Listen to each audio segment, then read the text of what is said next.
You're listening to the Evolving Truths podcast, featuring mother-daughter hosts Shannon and Alexus Rae, where honest and vulnerable conversations about personal growth create a connection between all of us.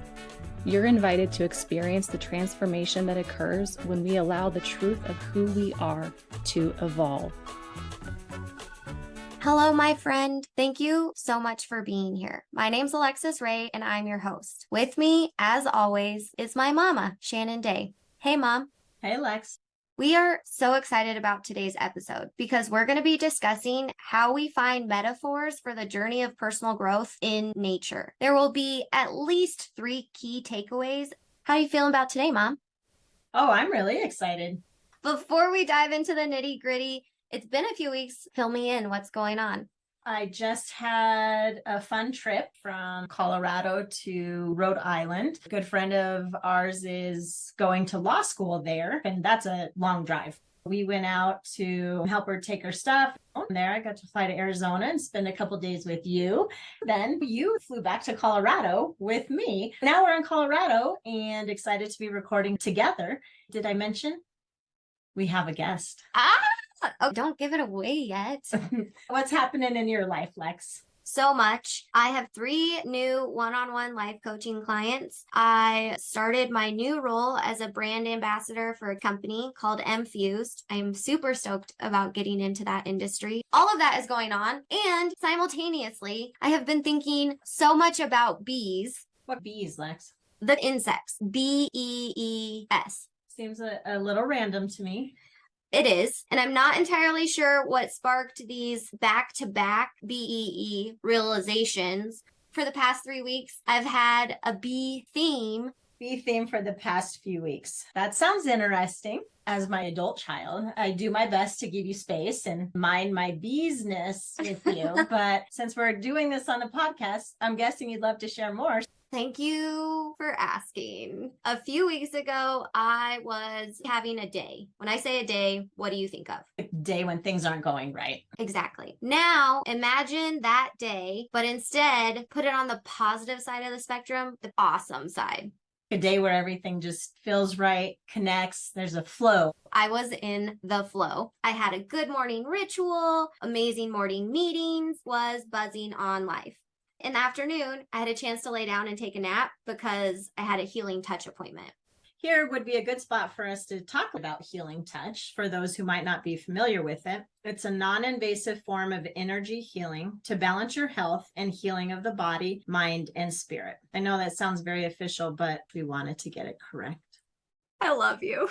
I'm sure there will be another conversation about this a different day. I did want to make sure that people knew what healing touch was as you referred to it. Thank you. Healing touch is all about the energies in our bodies working cohesively, and I have been using it as a form of treatment post-concussion since 2012 and to maintain my well-being. I was looking forward to this appointment because I always get to nap during this energy session. But instead of sleeping the deep sleep that I normally had, I ended up dropping into a very active meditation.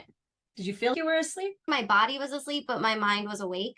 Almost when you feel yourself falling asleep. Totally. When you're falling asleep and your body twitches, but your brain is still going. There was a couple times I moved my hands. I was like, oh, my body's still here. It was a deep meditation. That sounds incredible. It was. During this meditation, I realized these insects represent the process we go through as individuals when we let the truth of who we know ourselves to be to evolve. It's a metaphor. We are nature, and nature is us, and we're a bee. Okay, I'm here. I had a little pause because I was taking time to listen to what you said. We have chatted about this, but you explaining it today, I feel like really sharing with so much passion. Wait, passion about what? Bees. Well, no. Yes, I'm passionate about bees, but I'm passionate about the metaphor.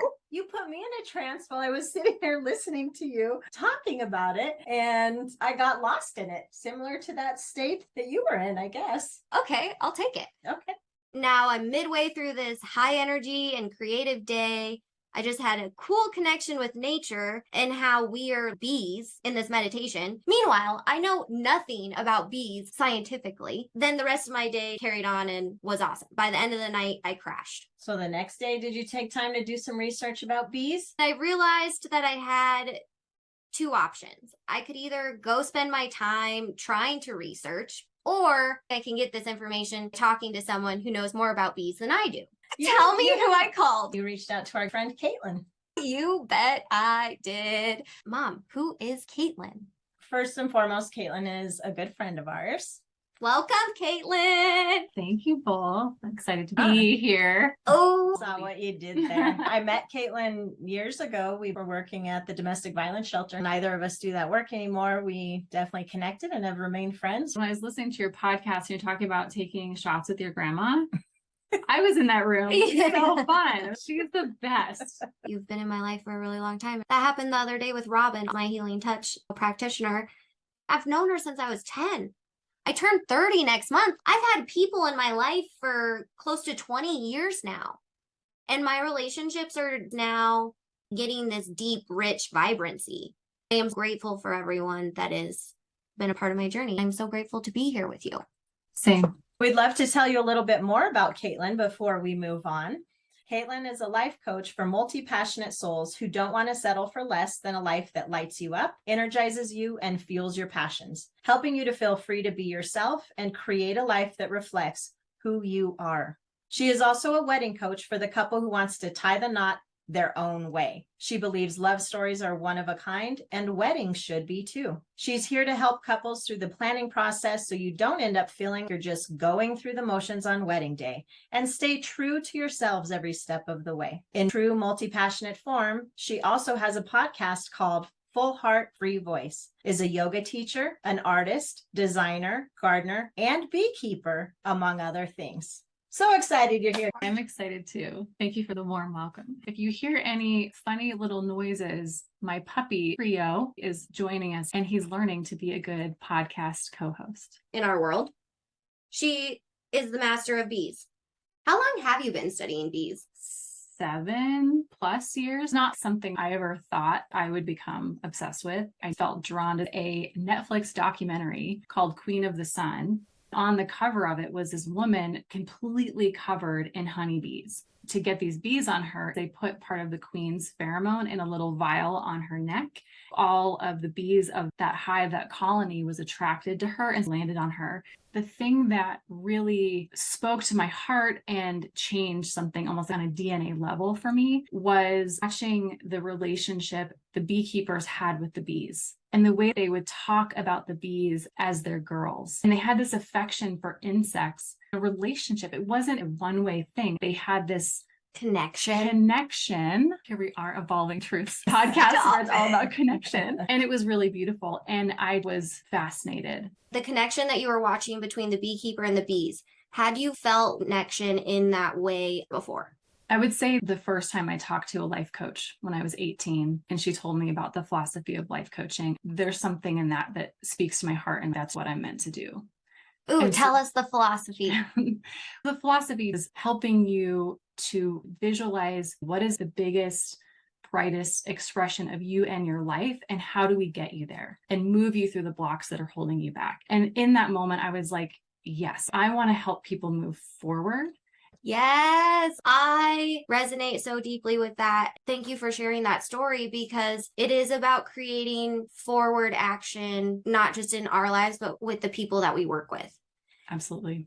I have appreciation for therapy. I had deep traumas and emotions that I had to work through, and that was not going to be accomplished by a life coach. That needed medical guidance. I was extremely fortunate because my therapist not only was helping me process the past traumas, but she was simultaneously teaching me the life coaching steps to create a new future for myself emotionally. I realized in that process, this can be applied to every aspect of our lives. When we take control of our choices in that way, we experience unstoppable momentum, and it triggers that snowball effect that sets people up for high achievement. It looks like success is happening rapidly, but they've been doing the work for a long time. That's what's amazing about therapy and coaching or any type of personal development is that it builds on itself. It's a layered process. People think that it does happen overnight. And sometimes you will have these really big breakthroughs, but there's so much that is building up to that. That's what's so cool about working with people over time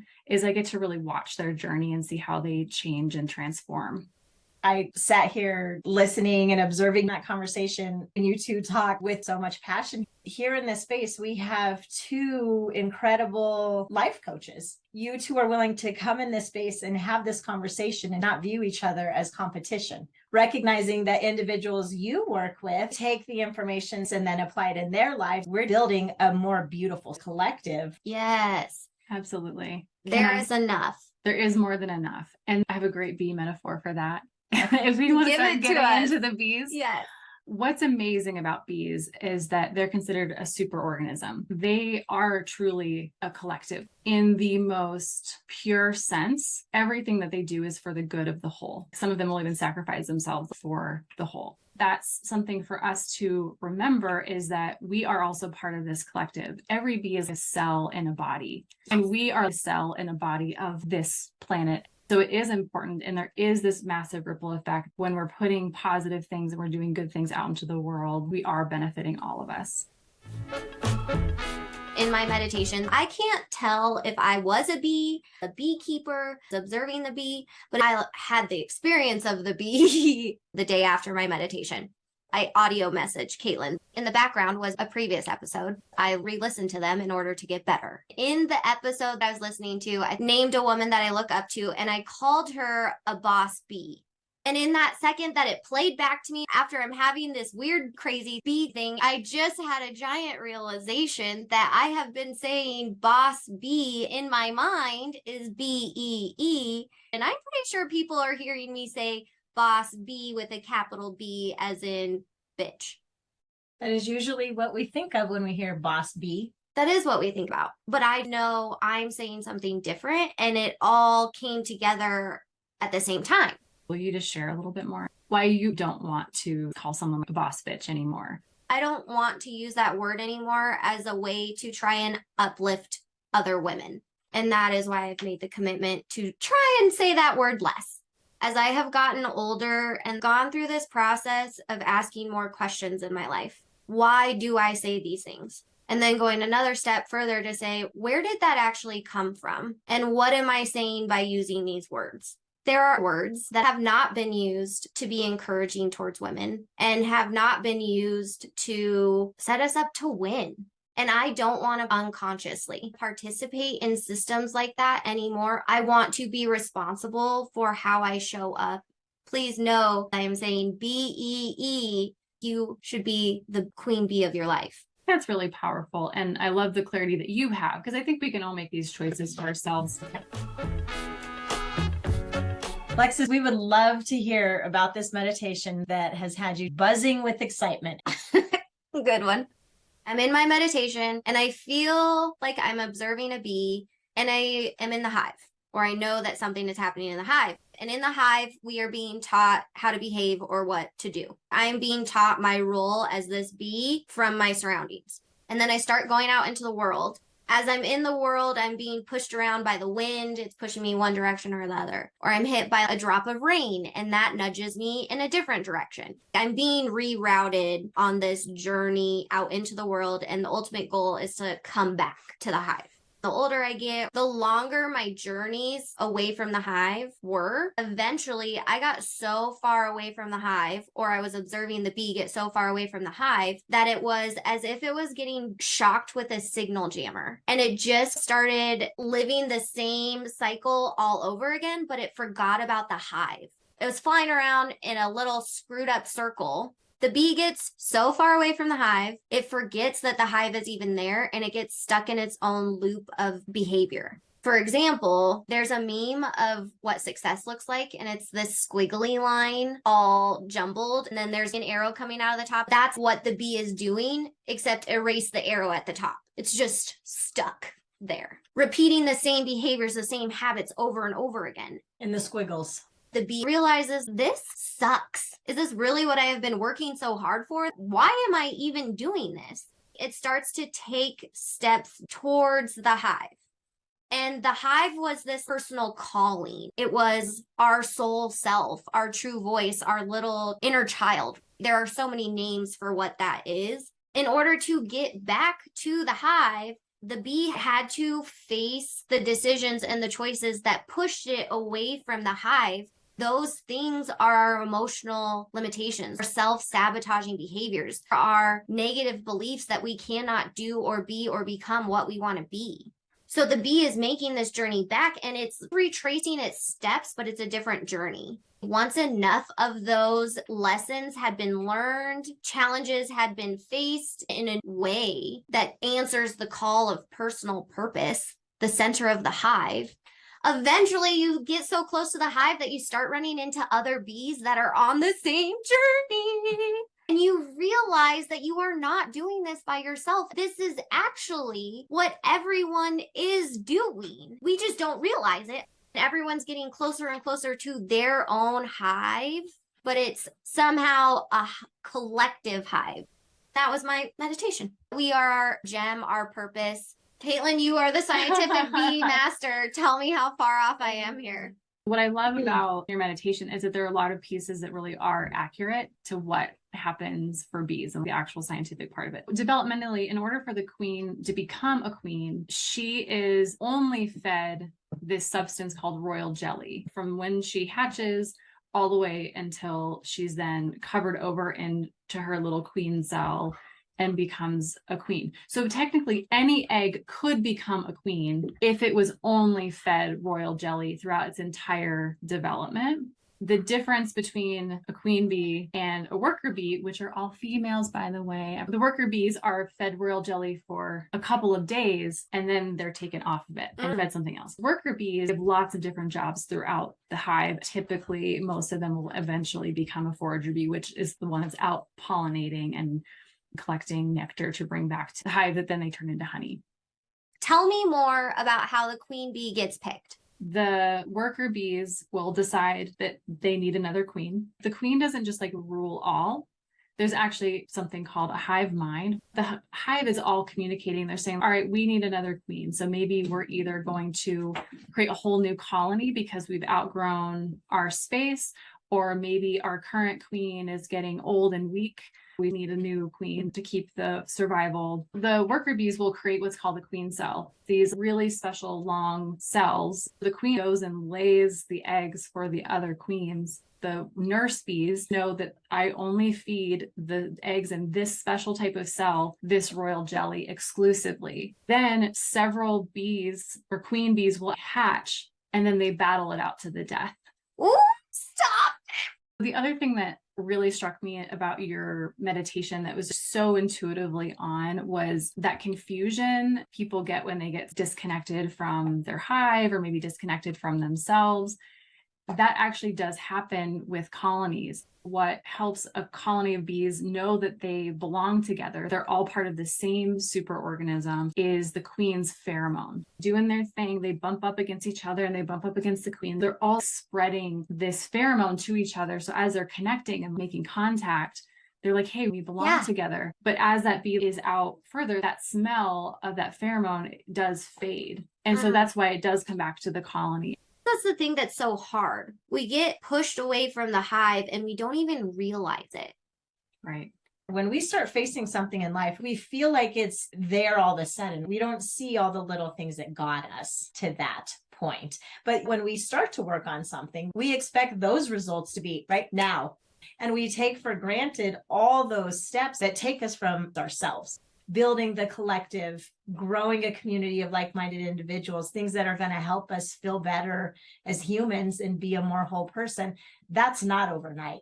Just like getting removed from our true selves did not happen overnight. Totally. I try to remind my clients when we shift something, this thought pattern has maybe been set in since you were 5 years old. So let's have some patience.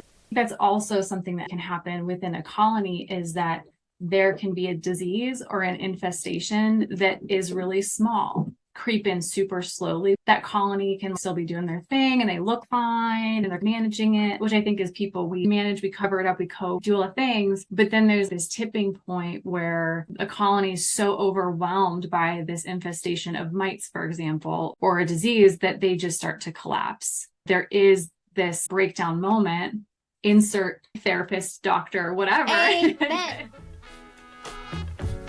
Insert my emotional becoming. I let myself get so far away from following my own voice. I came back to it and said, I'm never losing this again. Once you start listening to your heart, you cannot unlearn that. Absolutely. So I think we're talking about these two different metaphors. We are a bee in a colony. We're part of this bigger community that sometimes it asks us to sacrifice ourselves, no matter the cost to ourselves. Just like a bee is going to die for the colony, no matter what. I think what you were talking about are the ways that we get super disconnected from that. We're choosing things that we think we have to be sacrificing ourselves for when we don't actually need to. Exactly.